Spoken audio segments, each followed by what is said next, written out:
is our 2-minute warning. For reporters on the line, please press 1 to ask a question.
Good afternoon. I'm Mandy Cohen. I'm Secretary of the North Carolina Department of Health and Human Services. And this afternoon, I'm joined by Director of Emergency Management, Mike Sprayberry, Monica McGee, and Karen Magoon are our American Sign Language interpreters, and Jackie and Jasmine Matevier are our Spanish interpreters.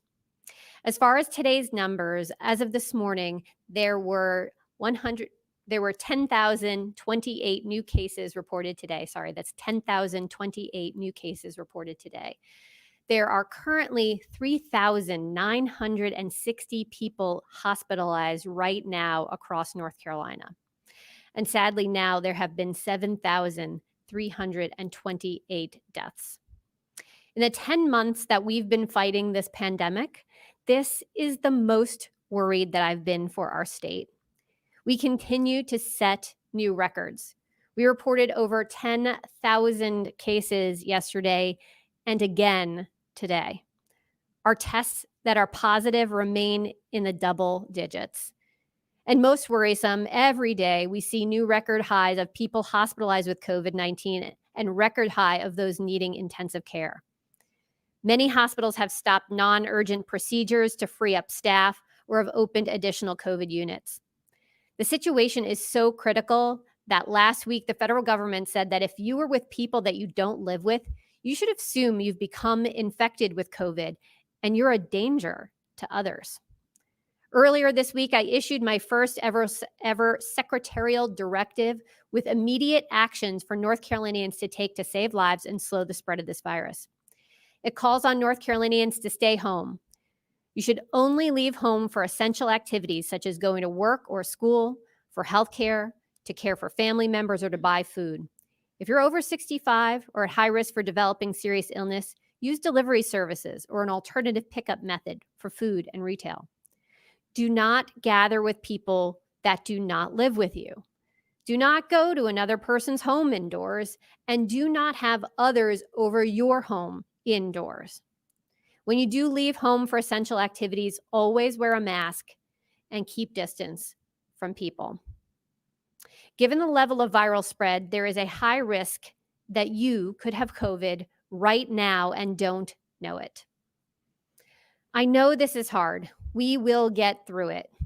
We now even have more research that shows that the 3 W's work. Remember those 3 W's. Wear a mask anytime you're with people you don't live with, wait apart from others, and wash your hands often. And we have a new tool to combat this virus. It's our vaccines. We are working hard to get vaccines out to people as fast as possible. Our local health departments and hospitals have been ramping up quickly, putting their vaccine plans to work. Already, more than 180,000 doses have been given, and in the last 24 hours alone, 20,000 shots went into arms. We're hearing from our vaccine partners that they are anxious for more doses. The state is also implementing its vaccine plan. We are moving forward with facilitating large vaccination events starting next week, and we continue to onboard additional vaccine providers, starting with our federally qualified health centers. Director Sprayberry will share how emergency management is supporting North Carolina's vaccine operational effort, particularly how they're supporting our local health departments who have been around the clock in around-the-clock pandemic response for close to a year now. Remember, vaccine supplies are very limited. While some people want to be first in line to get their shot, we knew going into this that others have very legitimate reasons to be hesitant about the vaccine. Understandably, communities who have faced longstanding and continuing racial and ethnic injustices in our healthcare system and broader society may feel greater distrust towards vaccines. All vaccine providers have the responsibility to ensure equitable access to vaccines, which means that they take intentional actions to reach and engage historically marginalized communities. We are partnering with trusted community leaders and organizations to provide accurate information to all North Carolinians. And we need your help. As you share information with the public, please share these important facts. First, scientists had a head start. These vaccines were built upon years of work to develop vaccines for similar viruses. Like all vaccines, they were rigorously tested for safety and effectiveness. More than 70,000 people volunteered in clinical trials for the 2 vaccines to make sure they were safe and worked to prevent COVID-19. There were no serious safety concerns noted in the clinical trials, and to date, the vaccines are 95% effective in preventing COVID-19. You cannot get COVID-19 from the vaccine. You may have temporary reactions like a sore arm, headache, or feeling tired and achy for a day or 2 after receiving the vaccine. I will be rolling up my sleeve to get my shot as soon as it's my turn. You can get accurate information about vaccines from our website, yourspot.nc.gov. You can also find contact information there for local vaccine providers. It will take many months to vaccinate everyone who wants it. Keep practicing the 3 W's, wear a mask, wait 6 feet apart, wash your hands until everyone has gotten a chance to get vaccinated. And with that, I'll turn it over to Director Sprayberry for a few remarks.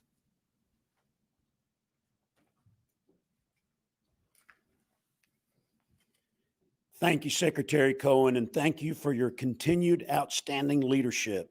You are appreciated.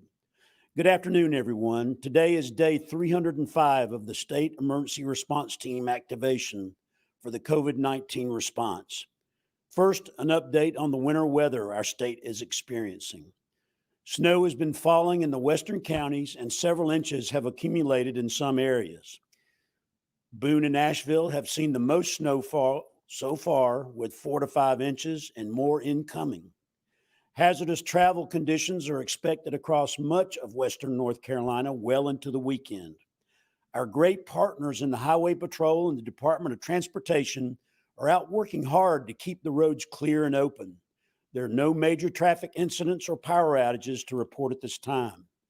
We have deployed resources to 2 known highway hotspots where vehicles often get stranded during winter weather. Those are the Turner grade on Interstate 77 in Surrey County and the steep grade on Interstate 40 near Old Fort in McDowell County, the gateway to the mountains. These resources include personnel and equipment from the Highway Patrol, NCDOT, and the North Carolina National Guard, including heavy wreckers that can help quickly free up vehicles that are stuck. This strategy works to keep these important interstates open. If you're in an area with significant snowfall, it's best to stay off the roads unless you absolutely must travel. This will help the DOT and local crews clear the roads quickly. If you must travel, slow down, increase following distance, and travel carefully using your lights and wipers. As always, you can visit drivenc.gov for the latest on road conditions and closed roads. This winter weather reminds us of how important it is to have a family emergency plan for all hazards. Everyone is encouraged to go to readync.org to build their own custom plan. Being prepared is so important. Special thanks to Seth, a 17-year-old from Cary who mailed us some important information on preparedness so we can enhance our operation here at the state EOC. We're continuing to support our outstanding partners at the Department of Health and Human Services through the statewide vaccination effort. Daily interagency planning is ongoing to support vaccination operations. This includes our local partners. The first National Guard teams to support vaccination will be reporting early next week to serve in Forsyth County and with Albemarle Regional Health Services, a public health agency that serves 8 counties in northeastern North Carolina. Additional teams from the National Guard are currently being assembled and will be deployed based on the local needs of our county partners. The National Guard is supporting this vaccine mission while continuing its work supporting food banks and rapid COVID testing sites across the state during the pandemic. Our NCEM logistics team continues to support DHHS in the distribution of personnel protective equipment statewide. We're also supporting hospitals in their med-surg efforts to accommodate increasing numbers of patients. Emergency supplies of dry ice are in place at our warehouses in Tarboro and Baden. This dry ice can be requested by hospitals, health departments, or medical providers if they're at critical risk of losing valuable vaccine due to loss of ultra-cold storage or unable to obtain dry ice through normal purchasing methods. Let me encourage everyone to get the vaccine when your turn comes. It's safe and it's free. I'll be rolling up my sleeve to get the shot when it's my turn. In addition to the 3 W's, our best chance to end this pandemic is for most of the population to receive the vaccine. You have a spot, so take your shot. A special thanks to all of our local health departments, hospitals, healthcare systems, and local emergency management agencies for your outstanding work and partnership. As my battle buddy, Dr. Mandy Cohen says, it's more critical than ever to observe the 3 W's. Wear a cloth face covering, wait at least 6 feet apart, and wash your hands often. That's wear, wait, and wash. As always, don't forget to look out for your family, friends, and neighbors, and to call your loved ones daily. With kindness and cooperation, we will all get through this together as one team, one mission, and one family. Thank you, Madam Secretary. Thank you, Director. I appreciate you and your team as well. It's been a tremendous partnership over almost a year at this point. And with that, we will open and take your questions.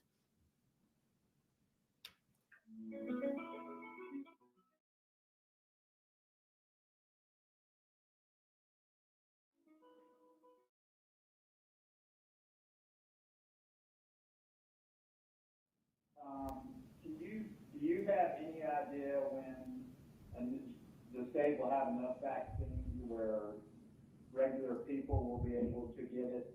And what are your thoughts about the amount of vaccines you've gotten so far, and how has that been going as far as the distribution? Thank you. Thanks, Steve. We know that vaccine is in limited supply. Right now, we have been vaccinating our healthcare workers who work directly with COVID patients folks in our long-term care facilities, both the workers and the residents. And now just this week, we've started to move on to those who are above the age of 75. Our next group will be those who are our frontline essential workers, meaning those workers who have to go in person to work. And it is hard for them to be physically distant in that work. Our police officers, our childcare workers. And we have that prioritization to make sure that we can protect those who are at the highest risk of death and dying. That's why we went to our nursing homes and long-term care, our most vulnerable. But it's also why we wanted to think about those who are at highest risk of exposure, which is why we vaccinated our healthcare workers first. And as we move forward, we'll be working to vaccinate those frontline essential workers like our police, firefighters, childcare workers. Right now, we are working very quickly to get the vaccine that we have been allocated by the federal government into arms. As a state, we have allocated all of that vaccine out to our vaccine providers, and they have been working very hard over the last, it's only been 2-3 weeks that we are into this, but they've been ramping up, particularly since we've started 2021. They've really ramped up their efforts and really proud of them embracing that sense of urgency that we all feel to get vaccine into folks as quickly as possible. Now, as far as when it will be available for anyone who wants it, I think, as we've been saying all along, I think it's going to be well into the spring, maybe the late spring, until we have enough vaccine available to anyone who wants it at any point. So we're going to keep working to get the vaccine that we get from the federal government out to folks as quickly as possible. It's why we're supporting our local partners, our health departments, our hospitals, now our FQHCs in their work in getting a vaccine as quickly as possible. I want to thank our National Guard partners and our emergency management partners that are continuing to support these efforts as we all work together here in North Carolina. Thanks, Steve. Our next question is from Rose Hogan with North Carolina Health News. Hi, Secretary Cohen. Thank you very much for taking our call today. I think like other reporters, we've been inundated with questions from readers about when they can get their vaccines. So even though it's good to have some clarification about that it's going to take some time, there are some basic questions like, here's one. Can people get a vaccination in a county that's not their home county? Great. Thanks, Rose. Great question. So yes, you can get a vaccine even if it's not in your home county. Now, we always encourage folks to call close to home first and start there. But no, you don't have to stay in your county, particularly depending on where your home is located. It may be quicker to go to another county or to your local hospital that might be closer, but maybe right over the border of the county. So you can show up in any county, though we'd encourage folks to call their local departments of health first. We have prioritized trying to get this vaccine and an access point in all 100 counties, right? That was a priority for us here in North Carolina to make sure there were access points in every single county so that folks who didn't have the ability to drive too far could get an access point in their county. But you could show up at any site and get a vaccine, assuming that you are meeting the prioritization requirement. And remember, we're still at healthcare workers who work directly with COVID patients, our long-term care folks, either the workers or the residents.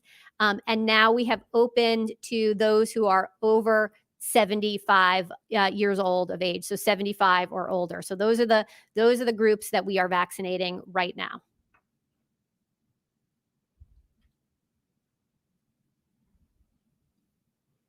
Thank you. I have a follow-up. Great. Thanks, Rose. Go ahead. Okay, I have a follow-up. So then the next thing is, what's the logjam in, getting vaccines to the state? Is it that the manufacturers aren't manufacturing as fast as earlier predicted? Is it a holdup on the federal side? Is it getting it out to counties? Is it county capacity? Because, we've spoken to a number of counties where they just don't have a lot of capacity, and so they're not doing a lot. And finally, if the National Guard folks will be going to Forsyth County, but what about getting them to smaller counties that really have a shortage of personnel? And I'll stop being like Brian, and I will stop them. Thanks, Rose. Well, let me start with the latter half, which is how are we supporting our local partners to do this? And as Director Sprayberry mentioned, like these are partners that have been running hard for almost a year responding to this pandemic.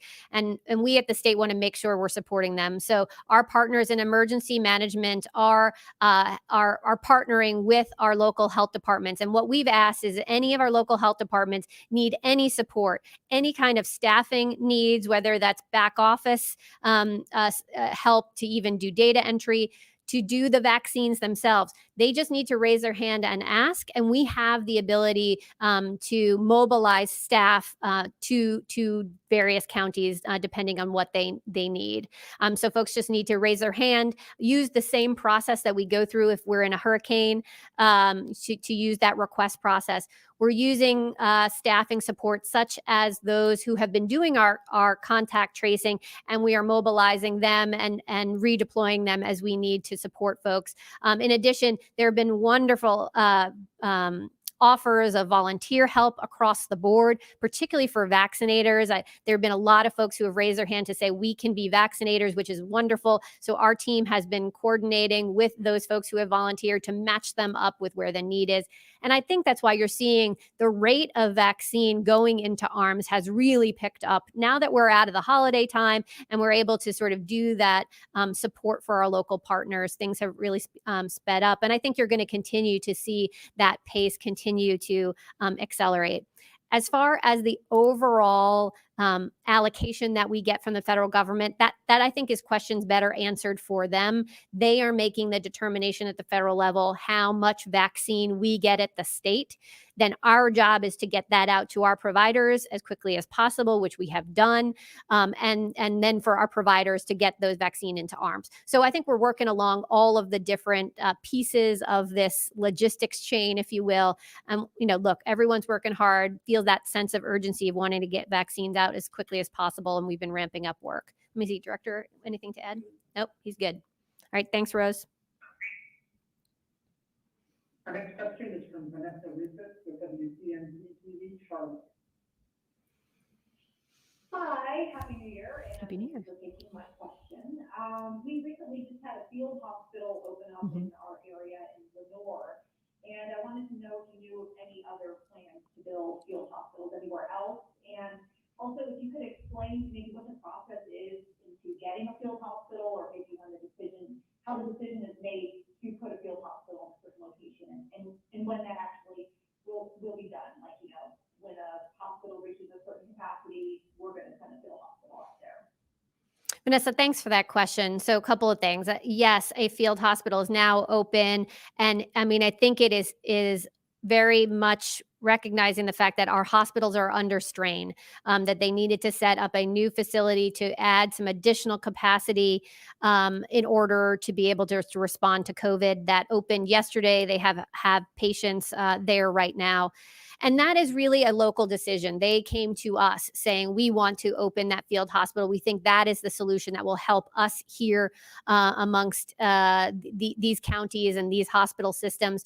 And then at the state, we've worked very hard to make sure that they have all of the regulatory and safety things that they need to have in place in order to open a facility like that, right? In order to operate at a level that can offer the medical support and the safety that it needs to do. So we work closely with them once the local teams on the ground said that is the solution that we think is going to make most sense for us. So there's not a direct trigger necessarily to say, if this is happening, we're going to build a field hospital. For them, that was the right solution. A lot of other places in the state, we have a lot of ability to surge our hospital capacity within the walls of the hospitals themselves, so we don't have to go outside of them.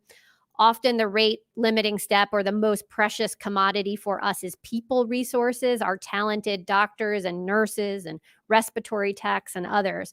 And so the physical space is often not the limiter. So what we have been, working to make sure we can do with our hospital partners is have good visibility. Do they have the staffing that they need? Are we able to move patients around if one hospital starts to get overloaded? And can we all share the workload? And what I would say is there's been fantastic collaboration across the state. And I think that comes after a year of hard work to be in the place to be able to respond like this. So that was the right decision for the communities to build that field hospital, not necessarily a trigger in all places. I think every region and partnership will make different decisions. And from us at the state, we just want to support them in those decisions. Anything else you'd like to add? Okay. Thank you. Thanks, Vanessa. Yeah, go ahead, Vanessa. Okay, so obviously we've been seeing the numbers really taking off, I would say through the fall and into the winter as we get here into the new year as well, of course. I mean, and I feel like the numbers have been growing like they've never grown before. I mean, is there anything else at play other than people letting their guards down, getting together? Maybe they're not wearing masks. Do you think maybe we have this new variant here in North Carolina, or is there something else that you're seeing playing a factor into this large growth? Yeah, Vanessa, it's a great question. I think some of it starts with the fact of the way this virus spreads. It's called exponential growth, meaning as once you start to increase, you actually accelerate that rate of increase. It's not a it's not a linear acceleration. It's an exponential. I mean, it gets faster and faster as you get more and more. And I think that is what we are seeing, number one.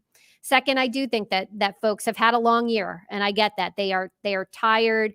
They want life to go back to pre-pandemic. And I think sometimes we are letting down our guard, particularly around the holidays. I know there was a lot of holiday travel. We saw it in pictures at our airlines and such. So we know there was holiday travel. We know that these increased cases are linked to the fact that folks are getting together indoors and not wearing their mask. And that's why I issued the secretarial directive this week to be extremely clear about what folks should not do.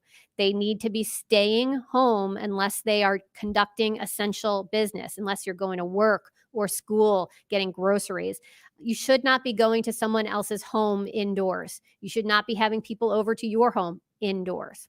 So those are the things that I think are happening. Now, as far as the variant, it is possible that that variant is here. And in fact, it is likely, and we are operating as if it was here. Now, it has not been identified here, and this is the variant that was first identified in the United Kingdom as being more contagious. It has been identified in a number of states across the United States. Here, it's why we are operating as if it's already here, and that we need to realize that this virus was contagious before and now is even more contagious as we go forward. So I think it is all of these things together, which is why we have to be particularly vigilant as we move through the next number of months.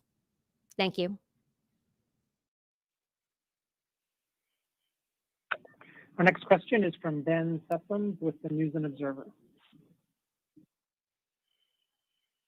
Thank you for taking my question this afternoon, Dr. Cohen. So ICU capacity has decreased over the last few weeks, and North Carolina just saw its second day in a row with new cases reported at over 10,000.